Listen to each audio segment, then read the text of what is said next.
오늘은 파더스데이죠. 우리 파더스데이로 우리가 지키고 있는데요. 세상에는 다양한 아버지들이 있습니다. 오랜 시간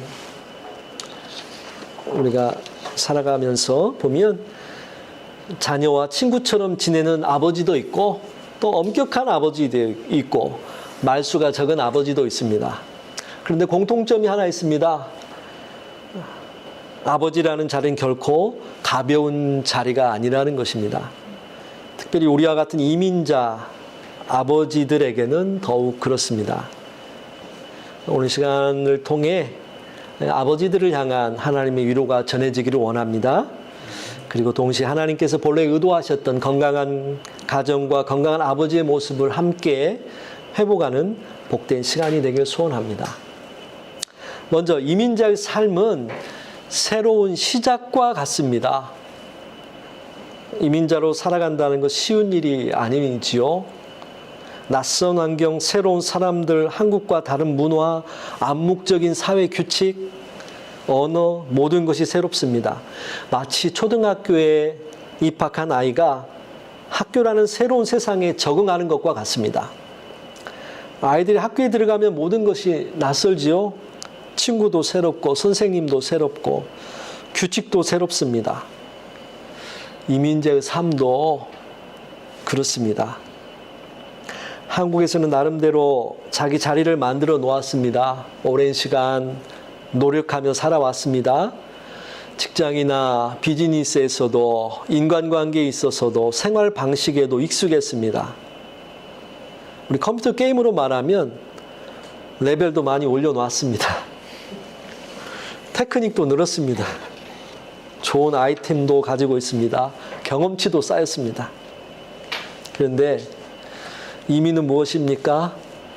갑자기 새로운 게임을 시작하는 것입니다. 새로운 아이들을 만들고 레벨 1부터 다시 시작하는 겁니다. 실수도 하고 길도 잃고 답답함도 겪고 새로운 규칙을 배우며 살아가야 하는 것이 이민자의 삶입니다. 게다가 세상은 얼마나 빨리 변하는지요. 예전에는 자동차 없이도 살 수 있었습니다. 그러나 지금은 캐나다에서 차가 없고 운전면허가 없으면 생활이 어렵습니다. 예전에는 컴퓨터 없어도 살았습니다. 지금은 컴퓨터를 통해 공부하고 사업을 하고 물건을 만들고 물건을 팔고 정보를 얻고 심지어 전쟁도 수행합니다.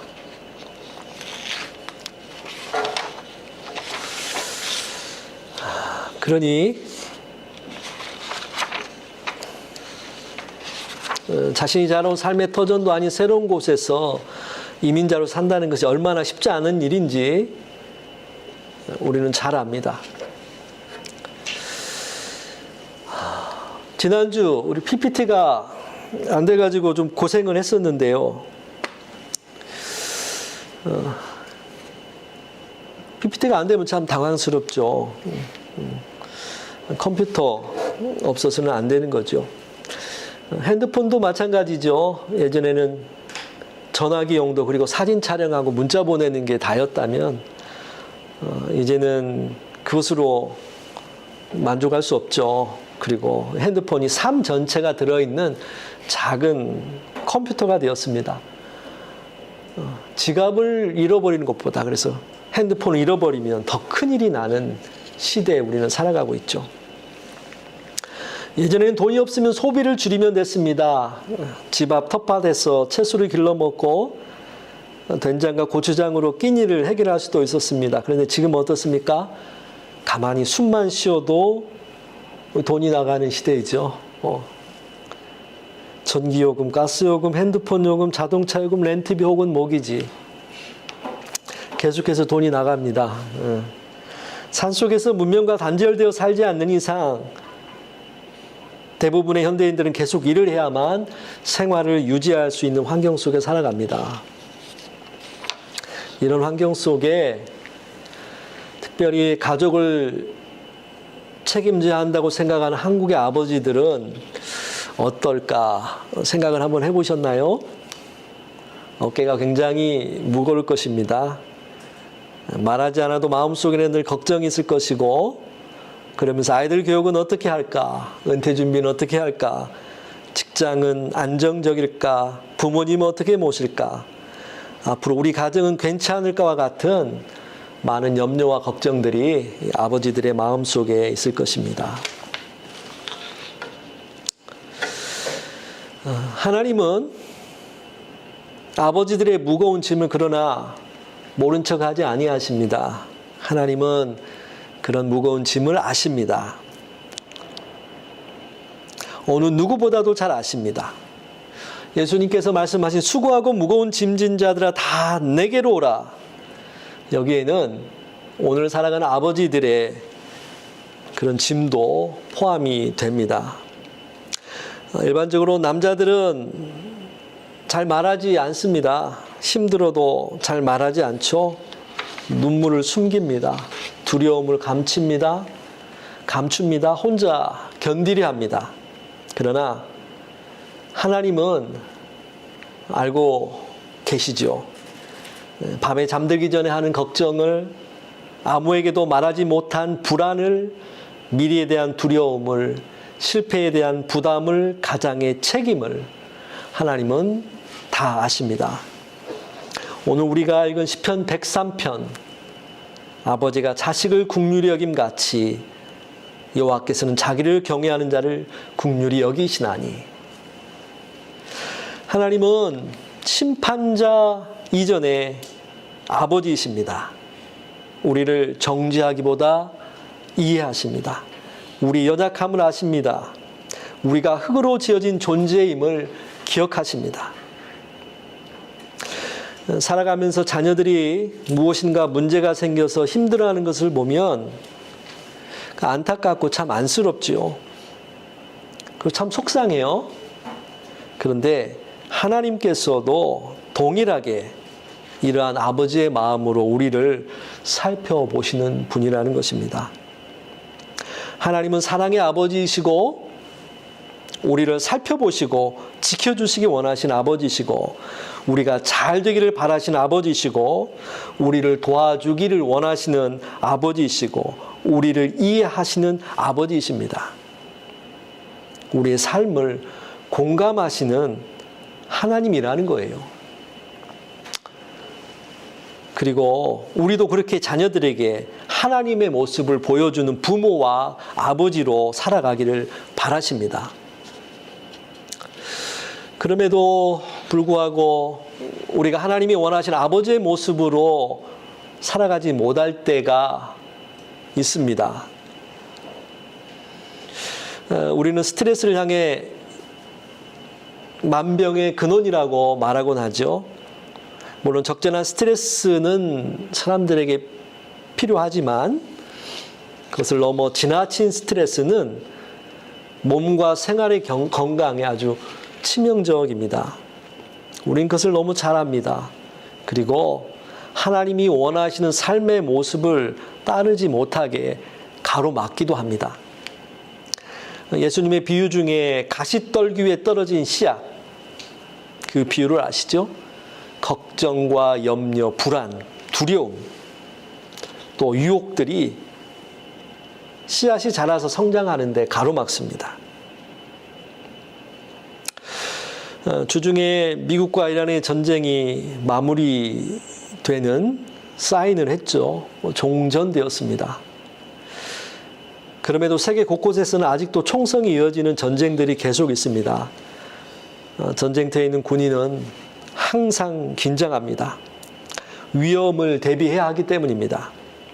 잠도 편히 잘 수 없습니다. 작은 소리에도 민감합니다. 작은 실수에도 그냥 지나치지 않습니다. 포탄이 떨어지고 총알이 스쳐 지나가는 상황에서는 작은 실수에도 사람이 죽거나 크게 다칠 수 있기 때문입니다. 그래서 명령을 따르기를 주저하는 이들에게는 막 큰 소리를 치기도 하고 또 구타를 하기도 하고 심지어 즉결 심판, 바로 총살을 하기도 합니다. 삶과 죽음의 절체절명의 고비에 있기 때문이죠. 그런데 기억해야 할 것은 이런 상황 속에 사람은 인간성을 상실합니다. 하나님이 창조하신 생명의 소중함, 인간의 존엄을 짓밟히게 됩니다. 하나님의 형상을 잃어버립니다. 그래서 전쟁은 어떠한 경우에라도 일어나지 않도록 우리는 막아야 되는 거죠. 그런데 때론 사람의 뇌가 일상생활을 하면서도 마치 전쟁터에 있는 것과 같다고 인식할 때가 있습니다. 뭐 나무 얘기가 아니에요. 다 우리 얘기입니다. 우리의 뇌가 살아가면서 전쟁터에 있다고 그런 상황처럼 인식할 때가 있습니다. 생활 속에 지나친 스트레스, 위기 상황이 되면 사람의 뇌에 있는 편도체가 활성화됩니다. 그리고 이것이 계속 반복되면 각성이 되어가지고 생존 모드로 들어가는 거죠. 마치 적군을 마주하고 있는 군인처럼 그렇게 되는 겁니다. 산속에서 사자나 곰을 마주하는 상황이 되는 겁니다. 그럼 어떻게 됩니까? 본인은 나름 참는다고 노력을 하고 애를 써도 그것이 마음처럼 잘 되지 않습니다. 쉽게 예민해집니다. 쉽게 화를 냅니다. 사소한 일에도 분노하고 짜증이 납니다. 그러면서 참을성이 줄어듭니다. 뇌 마음대로 우리를 막 몰아가려고 합니다. 그런데 이민자로 살아가다 보면 때론 우리 아버지들이 이러한 경험을 하며 살아갈 수도 있다는 겁니다. 크나큰 스트레스에 직면하여 자신도 모르게 변해가는 거죠. 원래는 따뜻한 사람인데 굉장히 날카로워집니다. 원래는 웃음이 많았는데 점점 말이 없어집니다. 원래는 사랑이 많은 사람인데 그것을 표현하지 않게 됩니다. 그럴 때 어떻게 해야 할까요, 은찬아? 미안해, 너를 지목해서. 어떻게 해야 될까요, 은유라? 그런 아버지를, 어머니를 이해하기 위해 우리가 노력해야겠죠. 그리고 기도해야겠죠. 여러분의 남편, 또 아버지를 위해 기도해야 할 겁니다. 그렇게 기도할 수 있는 지혜로운 자녀분들과 또 아내분들이 되시기를 바랍니다. 학생들이 중요한 시험이 다가오면 아주 막 예민해지죠. 모두가 다 겪어서 잘 알죠. 여러분의 남편 혹은 아버지는 이민자로 살아가며 그 이상의 스트레스를 두 어깨에 견디고 살아가고 있는지도 모릅니다. 그런데 이러한 문제들이 잘 해결되면 좋으련만 잘 해결되지 않으면 안타까운 일이 벌어집니다. 가족과 관계가 멀어질 뿐만 아니라 깨어지는 가정도 있습니다. 제 주변에도 있습니다. 자녀들이 하나님을 아버지를 통해 배우는데 왜곡된 하나님의 모습을 볼 수 있게 됩니다. 하나님을 늘 화내는 분으로 생각할 수도 있게 됩니다. 하나님을 무서운 분으로 바라봅니다. 하나님을 실수하면 사랑하지 않는 분으로 생각합니다. 바라기는 우리는 하나님이 원하시는 아버지의 모습, 부모의 모습을 회복했으면 합니다. 에베소서 6장 4절 우리가 오늘 보았죠? 1절부터 4절. 특별히 4절 말씀만 우리 한번 읽어보겠습니다. 시작. 우리 자녀를 노엽게 하지 말고.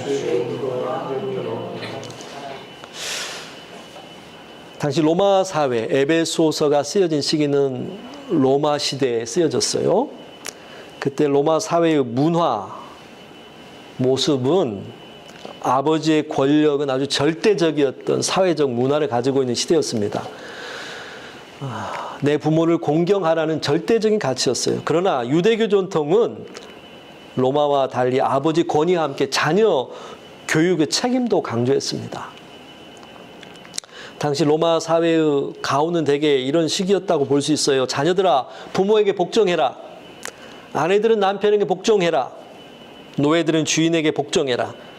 그런데 바울은 놀랍게 자녀에게만 말하지 않고 아버지에게도 명령합니다.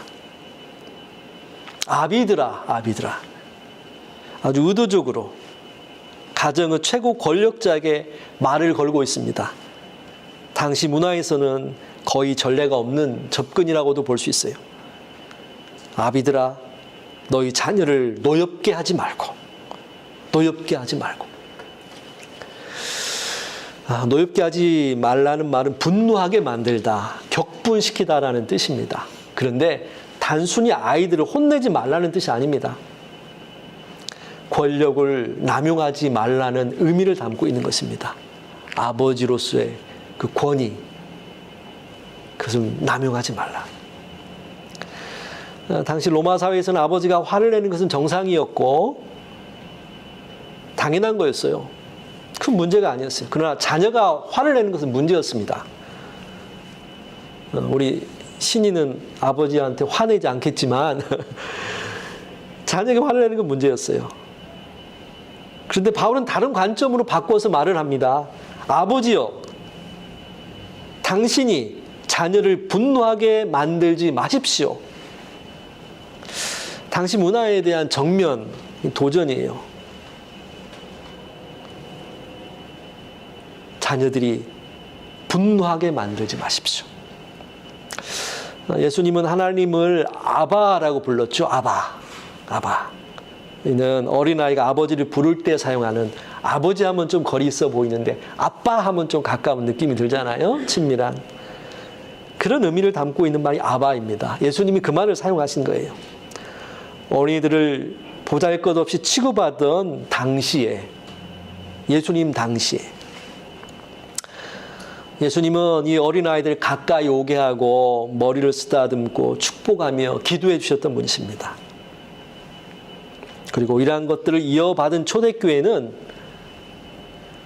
권위와 위계질서 중심의 가정에서 사랑 중심, 관계 중심 가정을 이어가기 시작한 것입니다.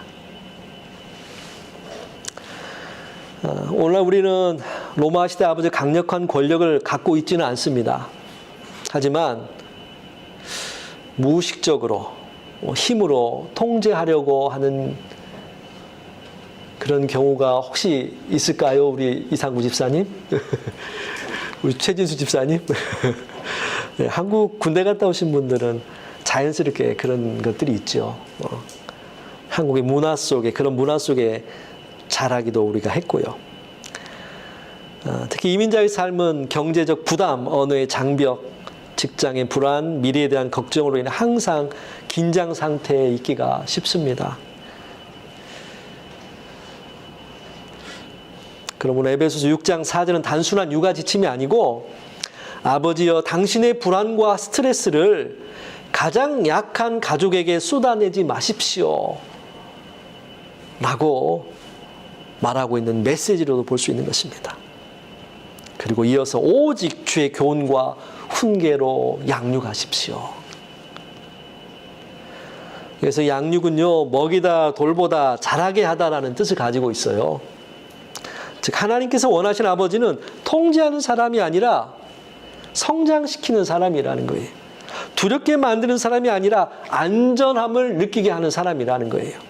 지배하는 사람이 아니라 하나님 아버지의 사랑을 보여주는 사람이라는 거예요.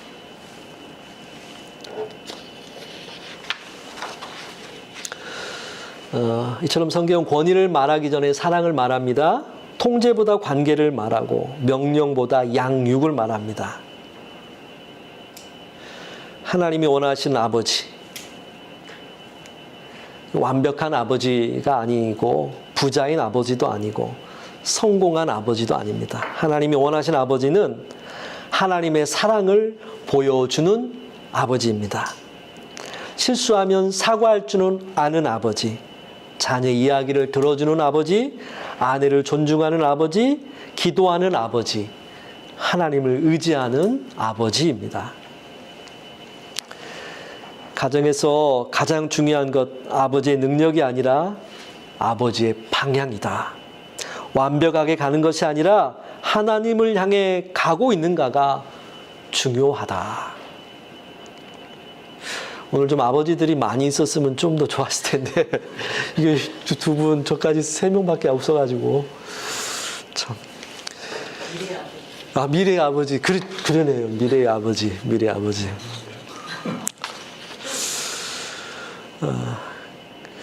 예, 오늘 말씀은 그런데 아버지들에게만 하는 말씀은 아닙니다. 또 가족들에게도 하는 메시지가 있습니다.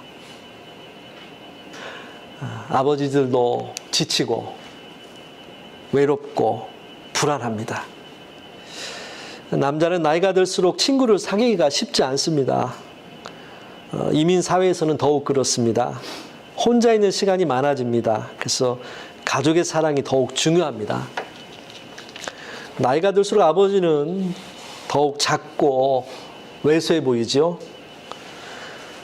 저도 그랬던 것 같아요. 아버지가 어렸을 때 아버지는 이렇게 크고 막 힘도 세고 그랬었는데 뭐든지 다 할 수 있는 분 같았는데 언젠가 보니까 왜 이렇게 키도 작으시고 힘도 없으시고 그렇게 왜소해 보이시는지.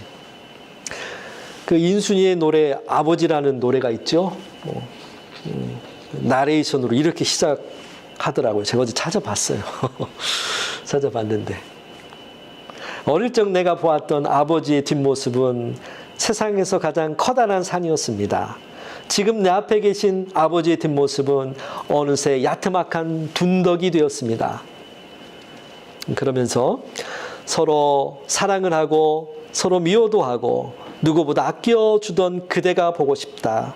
가까이에 있어도 다가서지 못했던 그래 내가 미워했었다. 가슴속 깊은 곳에 담아두기만 했던 그래 내가 사랑했었다. 긴 시간이 지나도 말하지 못했었던 그래 내가 사랑했었다.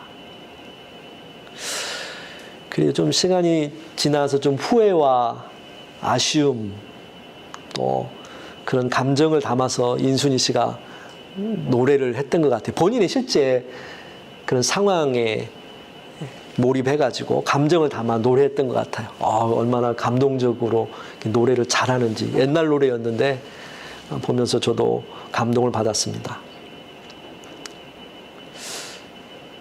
우리 자녀분들 시간이 지나 후회하지 마시고 아버지에게 말해줬으면 좋겠어요. 아빠 사랑해요. 당신 덕분에 아빠 덕분에 우리 가족이 여기까지 왔어요. 수고 많으셨어요. 감사합니다. 어쩌면 그 한마디가 아버지들의 지친 몸과 마음을 다시금 일어나게 하는 큰 힘이 될 것입니다. 말씀을 맺고자 합니다. 파더스데이를 맞이하여서 영상을 통해 듣는 분들이든 오늘 이 자리에 함께 듣는 분들이든 모든 아버지들에게 말씀드리고 싶습니다.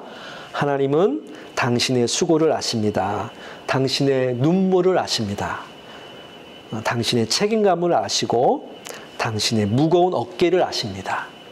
그리고 하나님은 오늘 말씀하십니다. 혼자 짊어지지 말아라. 내게 맡겨라. 내가 내 아버지다. 성공보다 중요한 것은 신앙입니다. 돈보다 중요한 것은 관계이고 권위보다 중요한 것은 사랑입니다. 하나님께서 맡기신 가정 안에서 하나님 아버지의 사랑을 보여주는 남편이 되시고 하나님 아버지의 긍휼을 보여주는 아버지가 되시고 가정을 믿음 안으로 이끄는 영적 가장들이 다 되시기를 예수님의 이름으로 축원합니다. 함께 기도하겠습니다.